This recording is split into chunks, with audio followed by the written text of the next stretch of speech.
ఈరోజు MLC election జరుగుతున్నాయి. అలాంటి ఎమ్మెల్సీ ఎలక్షన్ జరిగేటప్పుడు కోడ్ ఆఫ్ కాండక్ట్ ఉంది, మీరు రావడానికి వీలు లేదు అని స్పష్టంగా చెప్పిన తర్వాత దాన్ని వైలేట్ చేసి ఆడడం, వైలేట్ చేసి వెళ్ళి మార్కెట్ కమిటీలు ఇవన్నీ చేయడం, చేసిన తర్వాత మళ్ళీ పోయి మాకు సెక్యూరిటీ ఇవ్వలేదని కంప్లైంట్ చేయడం. అంటే మీరు చేసే ఇల్లీగల్ యాక్టివిటీస్ కూడా సెక్యూరిటీ ఇవ్వాలంటే కరెక్ట్ కాదు. కేంద్రం రక్షణ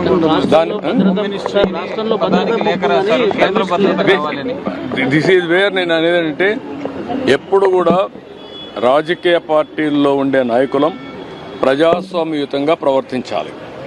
ప్రజాస్వామ్యంగా ప్రవర్తించకుండా హై హ్యాండెడ్గా రౌడీజాలు చేస్తామంటే అది కరెక్ట్ కాదు.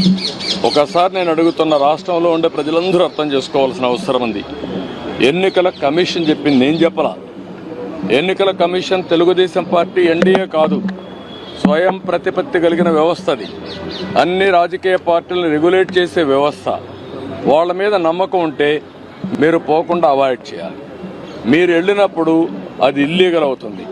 మీరు ఇల్లీగల్ యాక్టివిటీకి పోలీస్ ప్రొటెక్షన్ ఇవ్వడం ఎక్కడన్నా మనం చూసామా? మీరు అడగడం ఏంటి? నువ్వు పోయిందే హై హ్యాండెడ్గా ఇల్లీగల్ యాక్టివిటీ చేసినప్పుడు నాకు పోలీసులు కూడా రావాలన్నా వెనకాలంటే రేపు రాబోయే రోజు నువ్వు నేరాలు చేస్తానంటే పోలీసులు చూస్తూ మీ దగ్గర రావాలన్నా? ఇది కరెక్ట్ అప్రోచ్ కాదు. ఇది నాకు సంబంధించిన విషయం కాదు, ఎన్నికల కమిషన్ విషయం. కానీ వచ్చింది కాబట్టి చెప్పాల్సి వస్తూ ఉంది. ఇది ప్రజాస్వామ్యాన్ని చాలా చూశాను. ఇలాంటి రాజకీయ నాయకుల్ని, ఇలాంటి రాజకీయ పార్టీలను ఎప్పుడు చూడలేదు.